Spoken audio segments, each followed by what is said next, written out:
नमस्कार, मैं हूं संजय शर्मा। आप देख रहे हैं 4 PM मध्य प्रदेश। हालात बिगड़ते जा रहे हैं, नौजवान छात्र गुस्से पे हैं, सरकार नशे में है। सीनियर जर्नलिस्ट हैं राजेश बादल जी, उन्होंने बताया है कि अगर यही हाल रहा अहंकार का तो क्या होगा। चलते हैं सीधा उनके पास। 4 PM न्यूज नेटवर्क में बहुत बहुत स्वागत है राजेश जी आपका। अन्ना आंदोलन के समय में हुकूमत कांग्रेस की थी। लोग सड़कों पर थे, विरोध कर रहे थे, जंतर मंतर पर इससे बड़ा प्रदर्शन हो रहा था, लेकिन कहीं भी ऐसा दमन दिखाई नहीं दे रहा था। कहीं ऐसा नहीं हो रहा था कि हुकूमत लाठियां चला रही हो, हुकूमत लोगों पे आंसू गैस के गोले छोड़ रही हो। इसके विपरीत कांग्रेस सरकार ने एक प्रतिनिधि मंडल बनाया था जो जाके अन्ना से या मूवमेंट के लोगों से बात कर रहा था। इस लोकतंत्र में संवाद सबसे जरूरी है। विश्व गुरु जी के जो भक्त थे, मेरे एक दो मित्र हैं, मुझसे लड़ जाया करते थे महीने में 3 बार कि नहीं मोदी जी तो बहुत अच्छे हैं, मोदी जी बहुत अच्छे हैं। उन्होंने अब लिखना शुरू कर दिया, कहना शुरू कर दिया कि नौजवानों पे लाठी चलने के बाद हम कम से कम जिंदगी में बीजेपी को वोट तो नहीं करेंगे। भले हम कांग्रेस को भी ना दें, किसी को ना दें, लेकिन बीजेपी को वोट नहीं करेंगे। मेरा बेटा, मैंने उससे कहा कि तुम्हें जाना चाहिए प्रोटेस्ट में, गुड़गांव में हो तुम। तो बोला मैं जा ही रहा था उस दिन रात को, कुछ प्रॉब्लम नहीं, तबीयत गड़बड़ आ गई। कल वो गया प्रोटेस्ट में। वो कह रहा था कि मैं वहां जाके मैं रोने लगा देखकर, बच्चों की हालत देखकर, कुछ बच्चों को चोट लगी थी उनको देखकर। और वो कह रहा था कि मेरे, चूंकि नौजवान है, कह रहा मेरे ग्रुप में जितने नौजवान दोस्त हैं जो कभी कभी मोदी जी के कहते थे बहुत अच्छा काम कर रहे हैं, उन सब नौजवान अब ग्रुप पे कसम खा रहे हैं कि हम लोग जब भी वोट करेंगे बीजेपी को कभी वोट नहीं करेंगे। ये इन लोगों को तरस नहीं आता बच्चों पे लाठियां चलाने पे, बच्चों को मारने पे।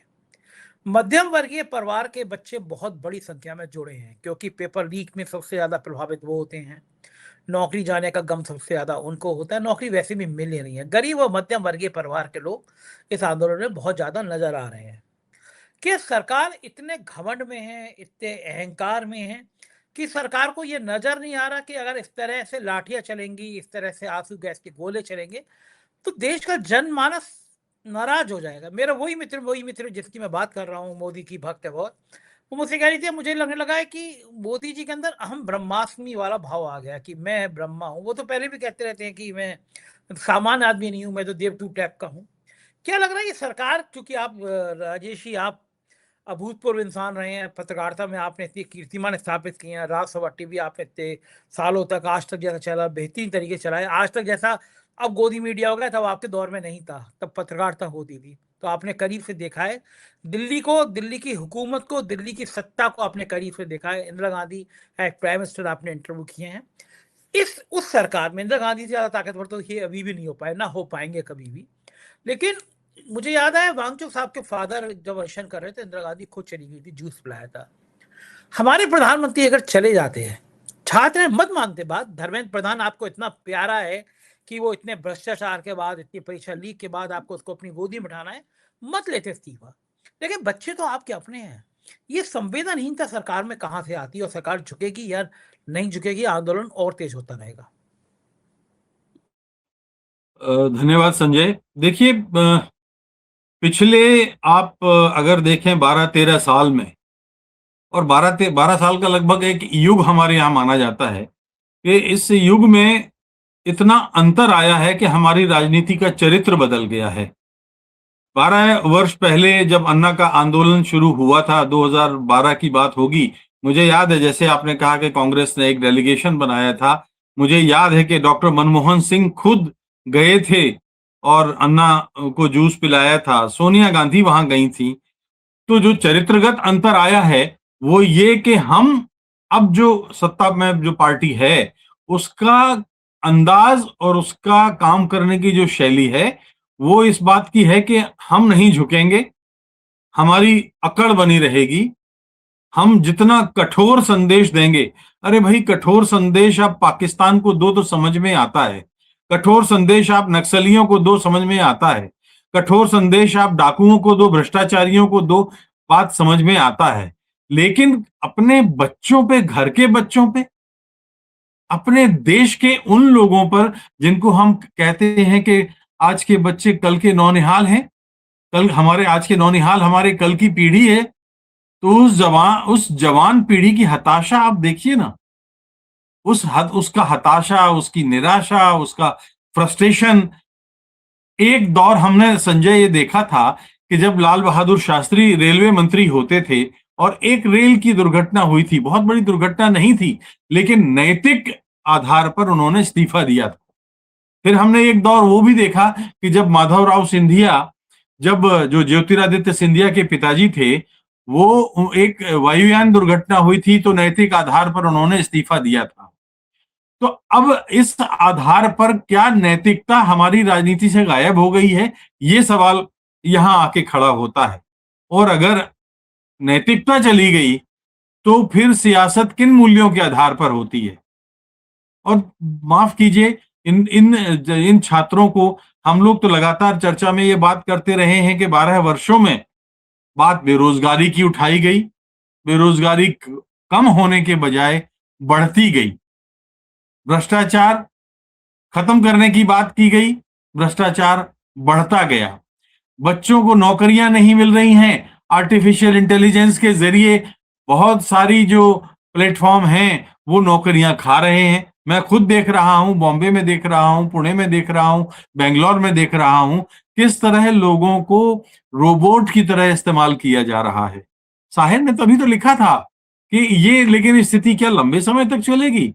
उन्होंने कहा था कि धरती के फैले आंगन में, देखिए कितनी जबरदस्त बात है और संकेत है कि धरती के फैले आंगन में पल दो पल है रात का डेरा, जुल्म का सीना चीर के देखो, झांक रहा है नया सवेरा, ढलता दिन मजबूर सही, गौर कीजिएगा, ढलता दिन मजबूर सही, चढ़ता सूरज मजबूर नहीं, रात के राही थक मत जाना, सुबह की मंजिल दूर नहीं।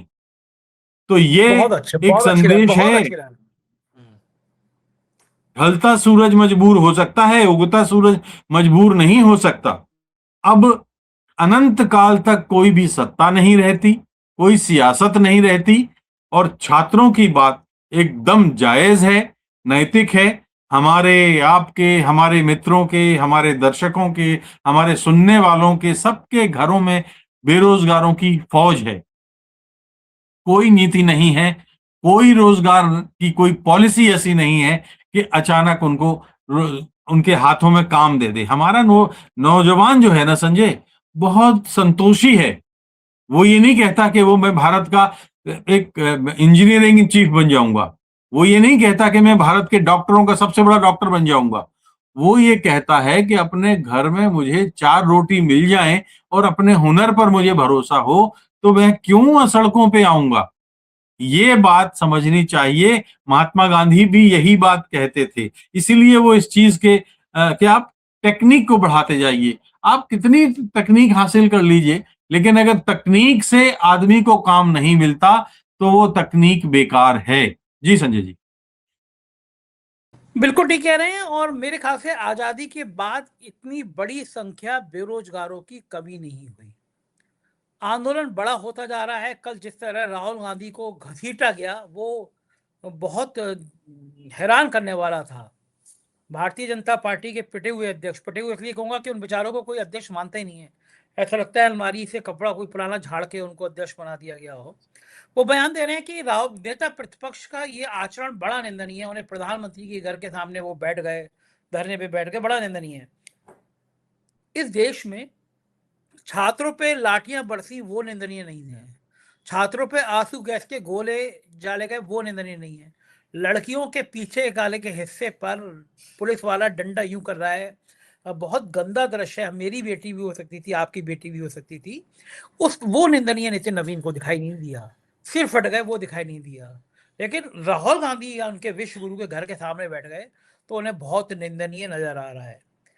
क्या लगता है नितिन नवीन को कि देश की जनमानस के अंदर ये जो लावा फूट रहा है वो कभी किस रूप में सामने आ सकता है? नितिन नवीन को अंदेशा क्यों नहीं हो पा रहा? भारतीय जनता पार्टी दुनिया की सबसे बड़ी पार्टी कहती है, उसके राष्ट्रीय अध्यक्ष है, उन्हें ये बात समझ में क्यों नहीं आ रही है? आपके इस समय 2 सवाल हैं। पहला सवाल तो ये है कि जो राहुल गांधी को, जो नेता प्रतिपक्ष हैं, उनको जिस तरह से व्यवहार करके और ले जाया गया, ये भारतीय जनता पार्टी भूल गई कि कभी वो भी यही बात करती थी। वो भी प्राइम मिनिस्टर का घर घेरती थी, वो भी संसद नहीं चलने देती थी, वो भी संसद में हंगामा करती थी। क्या हम भूल जाएं कि पिछले 30 वर्षों में भारतीय जनता पार्टी ने क्या क्या नहीं किया है, कि उन्होंने किस तरह से व्यवहार किया है? तो ये जो बात है, जब आप प्रतिपक्ष में होते हैं तो आपके सारी नैतिकता आपकी जो है सब आपके साथ होती है, और जब आप सरकार में होते हैं, हुकूमत में होते हैं, तो बुनियादी जो लोकतंत्र की बुनियादी चीज है वो है असहमति। आपसे जो डिसएग्री जो करता है उसको आप इस तरह से करेंगे? अरे आंदोलन, सत्याग्रह तो महात्मा गांधी का सबसे बड़ा हथियार था। आप विरोध को कैसे रोक सकते हैं? और अगर माफ कीजिए विरोध को रोका जाएगा तो कब तक आप ताकत के दम पर, अंग्रेज क्या ताकत के दम पर रोक सकते थे? वो उन्होंने रोकने की कोशिश की, नहीं रोक पाए। अंततः सत्याग्रह काम आया, अंततः आंदोलन काम आया। हमारे छोटे छोटे बच्चे, कल मैं देख रहा था कि एक 16 साल की बेटी थी, वो कह रही थी कि मैं साल 2 साल के बाद मैं भी जवान हो जाऊंगी, ऐसा कुछ बोल रही थी। मैं भी 18 की हो जाऊंगी, मैं भी नीट देना है, मुझे ये करना है वो। और ये देख करके मैं कभी नहीं करूंगी ऐसा। तो इन छोटे छोटे बच्चों को, मैं ये नहीं कहता कि इन बच्चों में हो सकता है भारतीय जनता पार्टी के नेताओं के बच्चे भी हों, हो सकता है कांग्रेस के नेताओं के बच्चे भी हों, समाजवादी पार्टी के नेताओं के बच्चे हों, और किसी के बच्चे ना हों, तो इस देश के करोड़ों बच्चे हैं, करोड़ों मध्यम वर्गीय बच्चे हैं जो अपना करियर बनाना चाहते हैं, जो अपनी प्रतिभा के दम पर। और माफ कीजिए, मैं आपको याद दिला दूं कि हिंदुस्तान वो मुल्क है जो इस समय संसार में सबसे ज्यादा नौजवान आबादी वाला मुल्क है। 40 करोड़ के आसपास लोग नौजवान यहाँ हैं। तो 40 करोड़ लोगों की आप उपेक्षा कर सकते हैं? नहीं कर सकते। और जब एक सीमा ऐसी आती है कि जब आप देखते हैं कि लोग, उनकी बात नहीं सुनी जा रही है, बेरोजगारी के सिलसिले में कोई काम नहीं किया जा रहा है। हमें वंदे भारत की जरूरत नहीं है संजय, हमें इस ट्रेन की जरूरत नहीं है। हम 6 घंटे की जगह 7 घंटे में पहुंच जाएं, कोई फर्क नहीं पड़ता। हमको बहुत बड़े बड़े विमानतलों की आवश्यकता नहीं है। हमको बहुत बहुत ऐसे विमानतलों की जिस पे हजारों करोड़ रुपए खर्च किए जा रहे हैं कि जो रात में भी विमान उतर सके, इतनी बड़ी हम उपलब्धि की तरह उसको हासिल करते हैं। हम डीजल की ट्रेन चला रहे हैं। अरे भाई, जितने पैसे में आप चलाते हो, गांव गांव में अस्पतालों में डॉक्टर नहीं है, एम्स आप बना रहे हो, फैकल्टी नहीं है। आप जो बुनियादी समस्या है उसकी तरफ आप ध्यान नहीं दे रहे हो, तो फिर तो नौजवान सड़कों पे आएगा ही। और ये माफ कीजिए, तो केवल दिल्ली का एक दृश्य जो हमने कल देखा, विनोबा लोकनायक जयप्रकाश नारायण के आंदोलन में हम लोग सब उसी समय पत्रकारिता में आए, और पटना से जो शुरुआत हुई थी उस रैली की, जैसे ये दिल्ली से कल शुरुआत हुई है, देखते ही देखते सारे देश में वो आंदोलन फैल गया था लोकनायक का। तो अगर ऐसा होता है तो फिर क्या कोई पुलिस उसको संभाल पाएगी? क्या किसी पुलिसकर्मी का बेटा बेरोजगार नहीं होगा? क्या किसी आईएएस का बेटा बेरोजगार नहीं होगा? क्या किसी आईपीएस का बेटा बेरोजगार नहीं होगा? क्या इन बच्चों के साथ उनके बच्चे सड़कों पे नहीं आएंगे? और सड़कों पे आना हमारा अधिकार है, संसद का घेराव करना हमारा अधिकार है। ये एक बुनियादी तौर पर लोकतंत्र की शर्त है, अनिवार्य शर्त है। इसको अगर आप उपेक्षा करेंगे तो फिर मुझे लगता है कि ये बिल्कुल भी ठीक नहीं होगा। एक बात तो आपके राहुल गांधी वाले उसमें आई। दूसरी बात तो मेरा ख्याल है आपने कहा था कि दूसरी बात आपने, आप याद दिलाएंगे क्या? 2 बात, मैं दूसरी कह रहा बात कि जहां इन आपने लोगों को आपने डर नहीं लग इनको डर नहीं लग रहा कि ये जो जनता का लावा है, जनता का गुस्सा है, इस तरह के बयानों से, किस किस इस तरह किस क्यों डरेगा आदमी? भूखे भजन न होए गोपाला, ले लो अपनी कंठी माला। तो भूखा आदमी सब करता है, भूख पेट भरने के लिए आदमी कुछ भी कर सकता है। बेचता यूं ही नहीं है आदमी इन ईमान को, बेचता यूं ही नहीं है आदमी ईमान को, भूख ले जाती है ऐसे मोड़ पे इंसान को। इतनी बड़ी बात है। सब्र की भी एक हद होती है, सब्र की भी हद होती है, तवज्जो दीजिए, गर्म रखें कब तलक नारों से दस्तरखान को। बिल्कुल सही बात है, तो ये बात है। आप कब तक सब्र की परीक्षा लेंगे? महात्मा गांधी को तक को कहना पड़ा था करो या मरो 1942 में।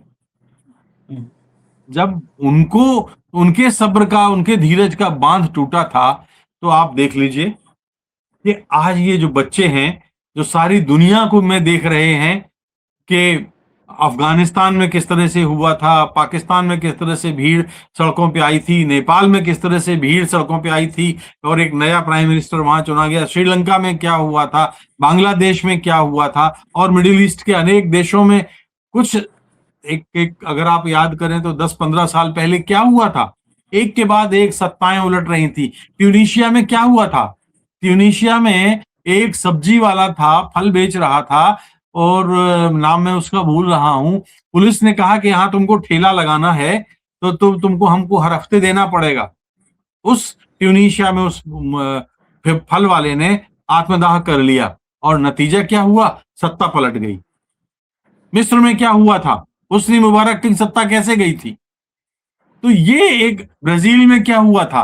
बोल्सोनारो कैसे आए थे? इसी तरह से आए थे। तो जब आप लगातार करोड़ों लोगों की उपेक्षा करते हैं, देखिए गांधी सिर्फ एक था, आंदोलन करने के लिए एक गांधी की जरूरत होती है, इस बहुत सारे लोगों की जरूरत नहीं होती है कि आप सोचें कि मैं तभी ये मानूंगा कि जब 150 करोड़ लोग मेरे खिलाफ सड़कों पे आ जाएंगे। 150 लोग आ भी नहीं सकते हैं, लेकिन अगर 40 करोड़ में से 4 करोड़ भी रिप्रेजेंट कर रहे हैं तो आपको माफ कीजिए गंभीरता से लेना पड़ेगा। ये लावा जो उबल रहा है, ये लावा बहुत खतरनाक है, बहुत गर्म है और इस समय जो भी उसको दबाने की कोशिश करेगा ये ज्वालामुखी बन के फूटेगा। जी राजेश जी, आप मीडिया के उन बहादुर पत्रकारों में से रहे हैं जिनकी सिखाई हुई चीजें आज भी लोग याद करते हैं, पढ़ते हैं। आपके टाइम के एसपी सिंह का पत्रकारिता और आज की पत्रकारिता में जमीन आसमान का अंतर आ गया। जैसे मैं कुछ उदाहरण दूं, नाम लेकर उदाहरण दे रहा हूँ। मिस्टर शुभांकर मिश्रा हैं, पत्रकार तो नहीं कहूंगा उनको, मतलब आजकल के एंकरों को मैं पत्रकार नहीं कहूंगा क्योंकि वो टीवी पे देख के पढ़ने वाले पत्रकार हैं। गलगोटिया यूनिवर्सिटी में उनकी खासी बदनामी हुई। अपने पॉडकास्ट में क्या करते हैं, ये पॉडकास्टर ने नया धंधा किया है कि भाई पैसे दो पॉडकास्ट के, हम कुछ भी बोलेंगे। तो एक फर्जी टाइप का आदमी है, उसकी सेक्स की दवाएं बढ़ाने के विज्ञापन अपने पॉडकास्ट में कर रहे हैं। जैसे उनकी लाइनें थी, गोयल साहब ऐसी कौन सी दवा है आप पे जिससे आदमी 2 मिनट में घोड़ा बन जाए। ये पत्रकार की भाषा है, अगर अपने आप को पत्रकार है। अब वो मैं इस संदर्भ में उन महाशय जी का जिक्र कर रहा हूँ, सेक्सी दवा बेचने वाले एक शख्स का।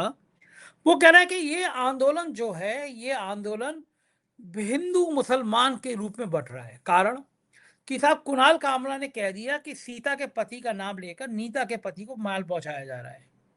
इसमें क्या गुना है? सीता के पति राम थे, भगवान राम थे। भगवान राम के चंदा चोरी की घटनाएं आज पूरी दुनिया में है। उस आदमी को शर्मसार होके इस पे 1000 वीडियो बनाने चाहिए। और सीता के पति का नाम लेके, भगवान राम का नाम लेके नीता के पति मुकेश अंबानी को माल दिया जा रहा है। इसे कौन नहीं जानता? इसमें कौन सी गुनाह कर दी?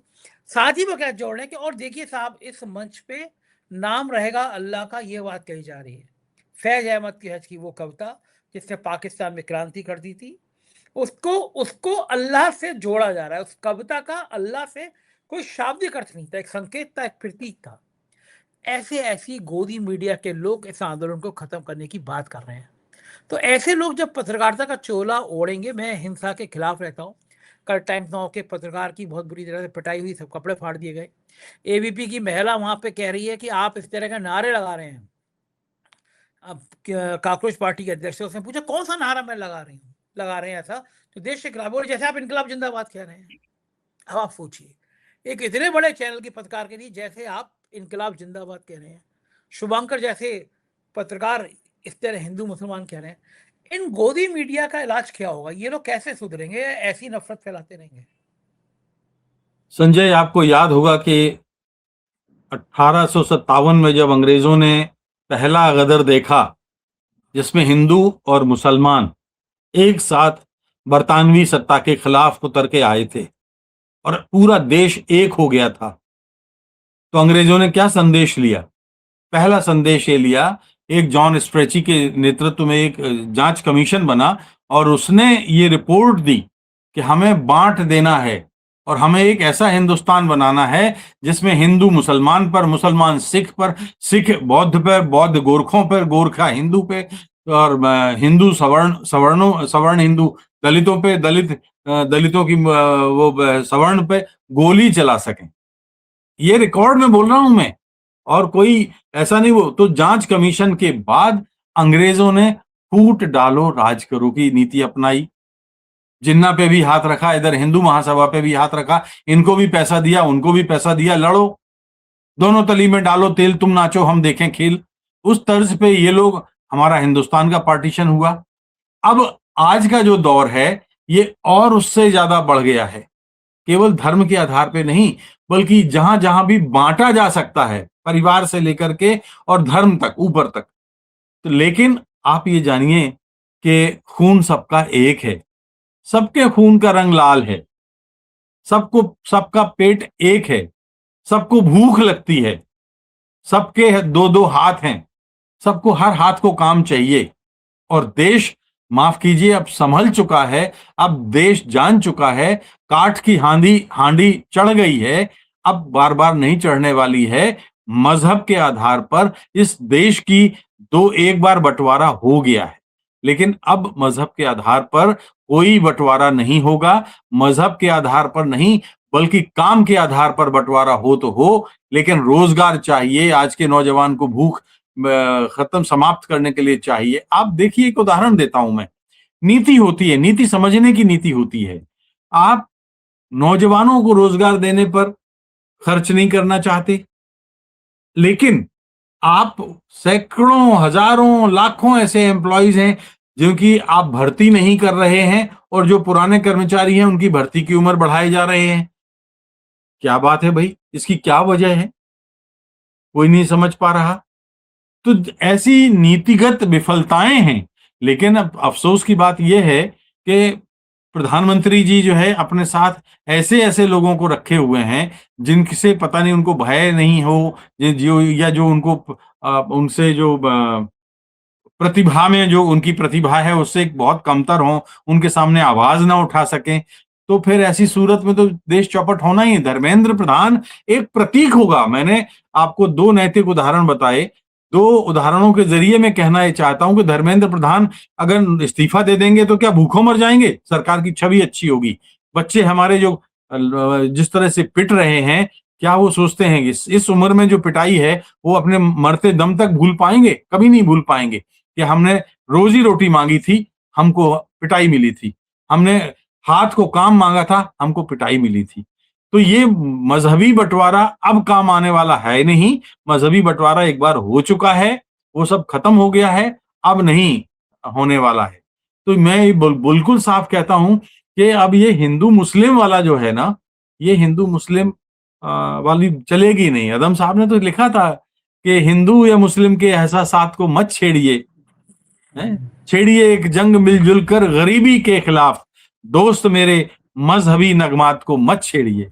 तो ये मजहब के आधार पर अब जो बंटवारा करने की कोशिश है, ये नाकाम जाएगी। आप जो तीर सियासत में, सरकार को समझना होगा, सत्ताधारी पार्टी को समझना होगा कि आप जो तीर सामने वाली पार्टी पर चलाते हैं या देश पर चलाते हैं, कई बार वो तीर उलट के आपके ऊपर भी लगता है। और मुझे लगता है कि ये शायद स्थितियां बनती जा रही हैं, और ये बहुत बहुत बड़ी गंभीर चेतावनी है। जी संजय भाई। बिल्कुल बिल्कुल ठीक कह रहे हैं राजेश जी, हालात ऐसे ही हो रहे हैं। बहुत बहुत शुक्रिया, आपने अपना कीमती समय मुझे दिया, क्योंकि आपसे जब बात करता हूं तो मुझे बहुत सारी जानकारियां मुझे भी और हासिल हो जाती है। मेरे सीनियर हैं और आपसे बहुत कुछ सीखने को मुझे मिलता है। बहुत बहुत शुक्रिया, थैंक यू सर। ये थे राजेश बादल जी, और आप बिल्कुल मेरी बात से सहमत होंगे कि ये हुकूमत केवल घमंड में चूर है। इसको लगता है कि इसका सिंहासन कभी जाएगा नहीं, लेकिन मुझे लग रहा है बदलाव की ये घड़ी आ गई। आप क्या सोचते हैं मुझे कमेंट करके जरूर बताइएगा। चैनल को सब्सक्राइब करिएगा। शुक्रिया, थैंक यू।